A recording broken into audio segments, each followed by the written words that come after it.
আসসালামু আলাইকুম।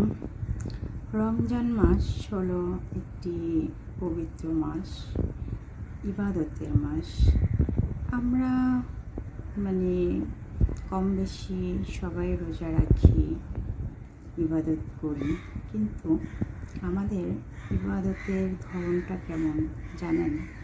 যে আমরা রোজা ঠিকই রাখলাম, কিন্তু সারাদিন ঘুমিয়ে কাটালাম, অথবা রোজা রেখে আমরা ফোন চাপাচাপি করলাম, ফেসবুক, ইউটিউব, আরও যা কিছু আছে আর কি।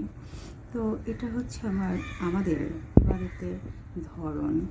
আবার দেখা যায় আমরা অনেকেই রোজা রাখি, সারাদিন না খেয়ে থাকি, কিন্তু 5 ওয়াক্ত নামাজ আদায় করি না।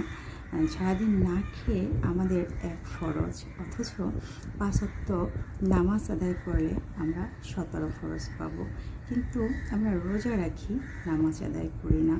এরকম আমাদের মানে কিছু কিছু রোজাদারদের কিছু কিছু কি বলে যে উদ্ভট রোজা রাখার ধরন আছে, যেগুলো আসলে ইবাদতের ভিতরে পড়ে কি না আমি জানি না।